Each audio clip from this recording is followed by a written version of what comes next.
안녕하세요. 재밌는 TV 스팅TV의 스팅입니다. 구독, 좋아요, 댓글 부탁드려요. 유튜버에게 큰 힘이 됩니다.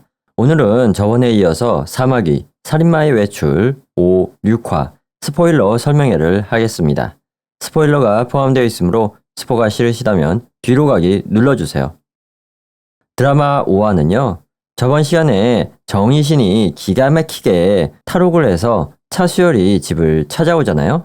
그리고 정희신은 수열의 아내 이정현을 만나게 됩니다. 이정현이 차도 내오고 정희신을 따뜻하게 대접을 해주거든요.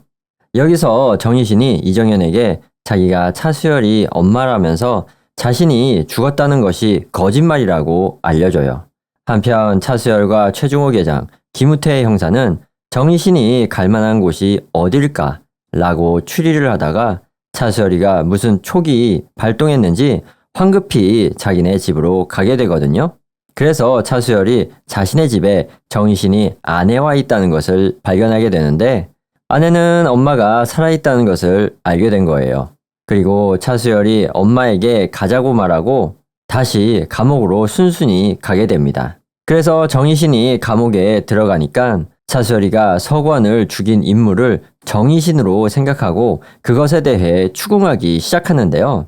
하지만 자기는 서구환을 죽이지 않았다고 합니다. 어차피 증거물도 없고 목격자도 없었기 때문에 다른 진범이 저지른 일로 넘어가게 돼요.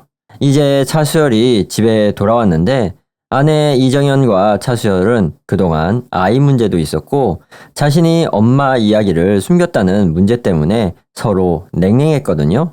그런데 다는 아니지만 살짝 진실이 밝혀지니까 오히려 아내가 이해한다는 듯이 마음이 바뀌며 사이가 좋아지고 문제가 잘 해결돼요. 다음날 경찰서로 돌아와서 박민재는 이제 확실한 알리바이가 있으니까 차수열이가 집으로 직접 귀가 조치시킵니다. 엄마에 대해서 이야기하지 말라고 민재와 대화하면서 단도리를 치는데 이 두 친구의 생각이 극과 극인 거예요. 민재는 아무리 나쁜 짓을 저질렀어도 엄마는 엄마다 라는 입장이고 수열은 그런 사람은 엄마를 떠나서 극악무도한 살인범이라는 것이죠. 다음날 경찰서로 돌아온 차수열은 최중호 계장과 다시 사건을 조사하는데 정희신이 남편을 살해한 것은 경찰도 모르는 사실인데 어떻게 아는 사람이 있을까에 집중하게 됩니다. 그래서 옛날 사마귀 사건의 정신과 의사를 만나서 대화를 해보는데요. 몰래 정신과 의사 P씨의 데이터를 USB에 옮겨가지고 그걸 보게 됩니다. 거기서 정희신이 옛날 자신의 엄마가 화재 사고로 죽는 것을 봤다는 거예요. 그래서 외할아버지 정현남을 찾아가서 그것에 대해 물어봅니다. 그래서 외할아버지가 그런 일이 있었다고 하면서 그때 자신은 자기 딸도 잃을까봐 불길로 들어가려는 정희신을 잡고 말렸는데 그 사건 이후 딸과의 관계가 단절되었다고 해요. 그래서 정희신이 나 때문에 살인마가 된 거라면서 외할아버지가 자책을 하는데 차수열은 그렇지 않다고 하면서 나를 키워준 사람은 외할아버지와 최중호 계장님이라고 말해줍니다. 어느 날 차수열이한테 범인의 휴대폰이 배달이 됩니다. 거기서 범인이 저지른 영상들이 휴대폰에 담겨져 있는 거예요.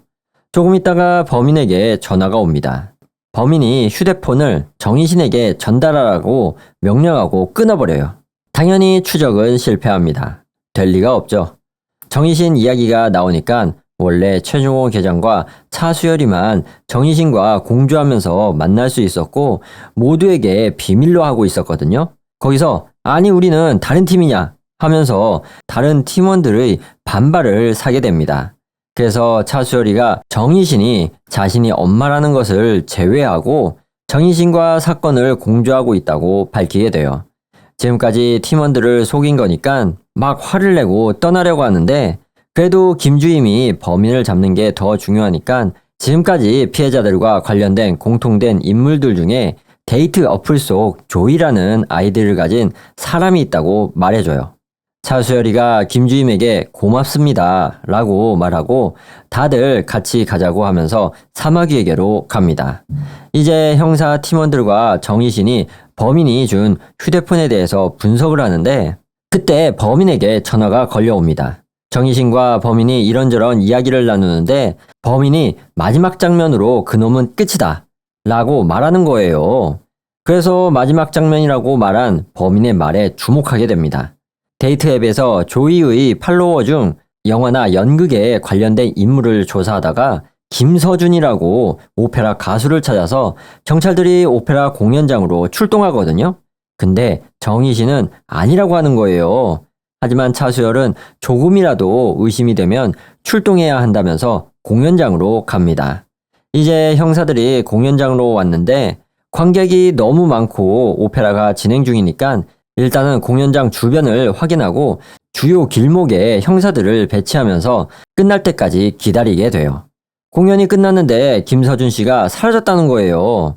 그래서 막 김서준 씨를 찾고 있는데 그때 어떤 차가 주차장에서 차수열을 보더니 갑자기 출발하는겨. 그래서 다른 차에 박고 멈추게 됩니다. 차수열이가 그 차를 열어보니까 알고 보니 김서준이 뽕쟁이였던 거예요. 자기 잡으러 온 줄 알고 도망쳤던 거죠. 그래서 또 경찰은 똥볼을 차고 맙니다. 한편 같은 시각 박민재가 흥신소를 하잖아요. 전에 최중호 계장이 데이트 앱에 조이라는 인물을 만난 적이 있는지를 물어봐요. 앱상에서만 알지 만나지는 않았다고 하고 뭐 그렇게 말하고 끝났는데 박민재가 차수열이를 도와주려고 유력한 용의자인 조이라는 인물에게 작업을 거는 척 유인을 해내려고 합니다. 그래서 데이트 앱에서 채팅으로 우리 만나자 하면서 자기가 있는 곳으로 오라고 주소까지 불러줘요. 그래서 조이가 응답을 하고 박민재가 있는 곳으로 오겠다는 거예요. 그래서 차수열이한테 여기 조이가 올 거니까 여기로 와서 잡아가라고 문자를 보냅니다. 박민재는 한 건 했다는 생각에 신나하고 있는데 갑자기 자기 PC가 바이러스에 걸린 것 마냥 이상한 채팅이 써지고 에러가 납니다. 사무실 전기가 꺼졌다 켜졌다 하고 박민재가 뭐야 하면서 당황하는데 그때 갑자기 강한 빛을 비춰서 상대방의 눈을 순간적으로 멀게 만드는 호신용 도구가 있거든요. 그걸로 박민재의 시야를 가리고 범인이 3단봉으로 손나 패기 시작하는 거예요.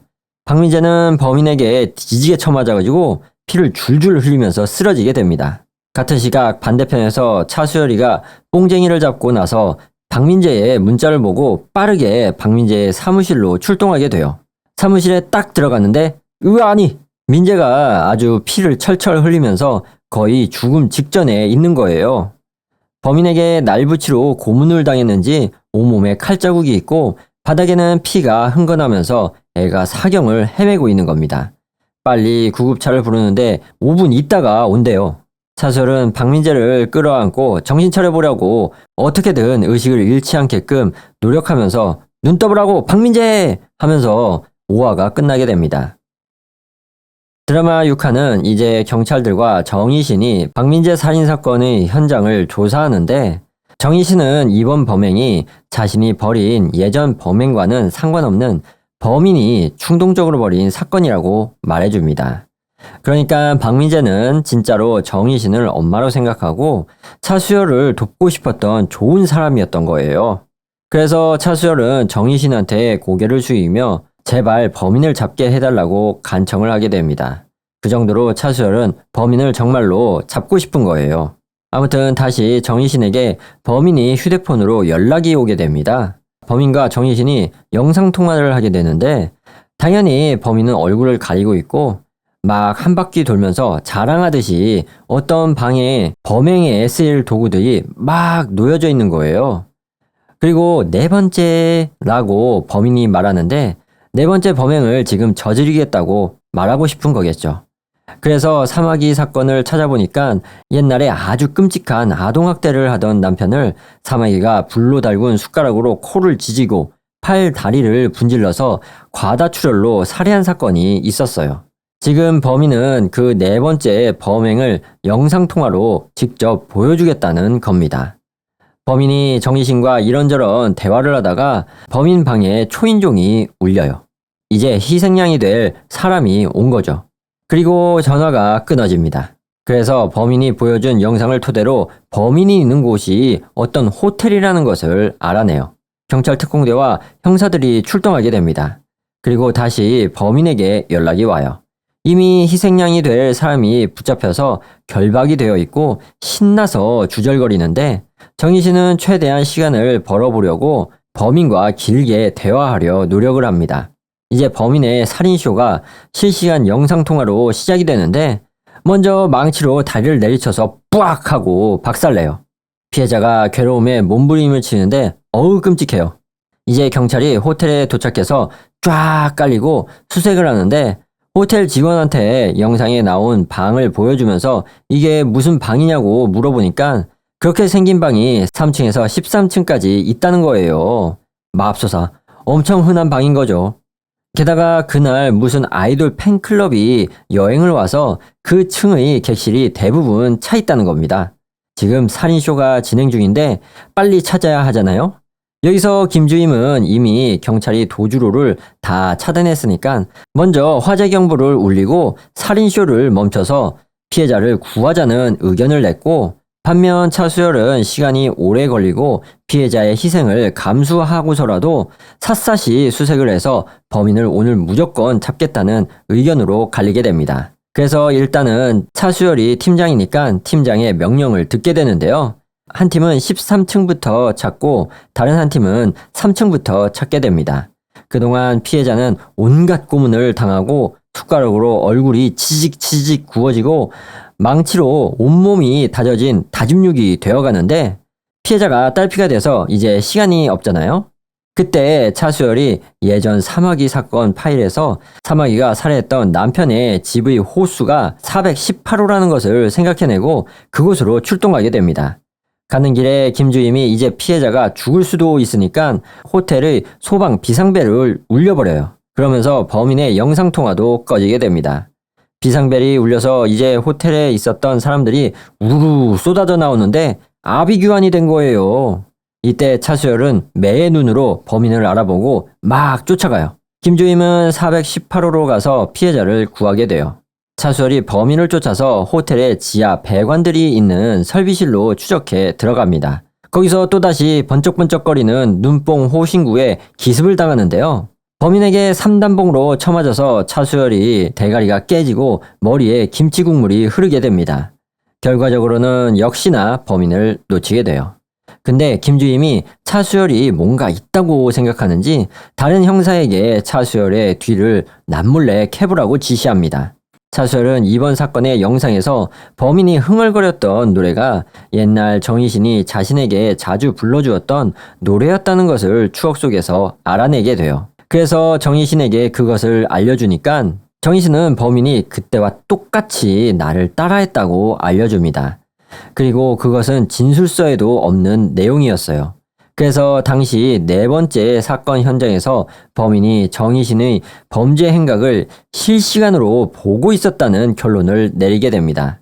또한 정희신은 당시 시체의 부검 결과에서 자신이 찌르지 않았던 2개의 칼자국을 발견하게 돼요. 그래서 그 당시에 피해자에게 끔찍한 아동학대를 받았던 아들 강현중이 유력한 용의자로 지목됩니다. 그래서 일단 강현중의 모친을 만나게 돼요.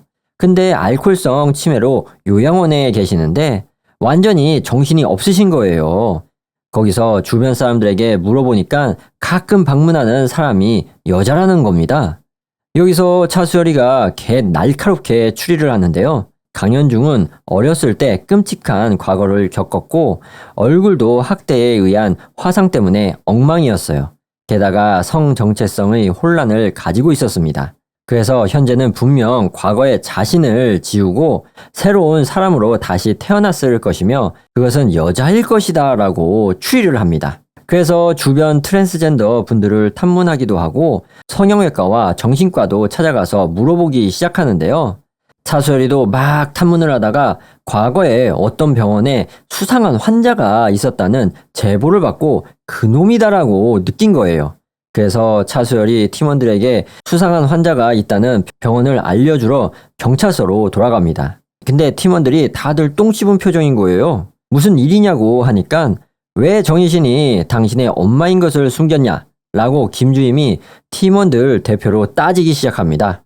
뒷조사를 했는데 진실이 밝혀지면서 차수열과 팀원 간의 신뢰가 무너진 거죠. 그래서 팀원들이 차수열 팀장에게 보이콧을 선언해요. 게다가 차수열이 강행을 했었던 작전인 호텔에서 일어난 사건의 피해자가 사망했다는 소식까지 추가로 들려오게 됩니다. 팀의 신뢰를 잃은 것과 자신 때문에 피해자를 구하지 못했다는 것에 차수열은 스스로 팀을 나오게 돼요. 저녁에 차수열이 집에 오게 되는데 아내와 대화를 나누게 됩니다. 아내 이정현은 정희신이 죽지 않고 살아있다는 정도만 알고 있었는데 차수열이 자기 엄마는 사마귀 사건의 살인마였다고 고백을 하게 됩니다.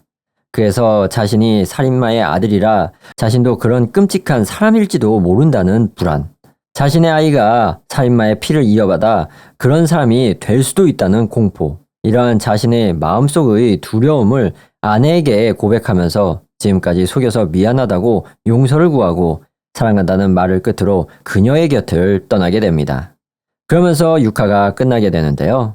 6화에서 차수열을 연기한 장동윤 배우님의 연기가 매우 훌륭합니다. 미스터리 스릴러 드라마로서 좋은 작품인 것 같아요. 관심 있으신 분들은 한번 보세요. 그럼 전 여기까지 봤으니까 드라마 사마귀 살인자의 외출 5화, 6화 스포일러 설명에는 마치도록 하겠습니다. 구독, 좋아요, 댓글 부탁드려요. 유튜버에게 큰 힘이 됩니다. 시청자분 오늘도 건강하시고 행복한 하루 보내세요. 그럼 다음에 봐요. 안녕히 계세요. 감사합니다.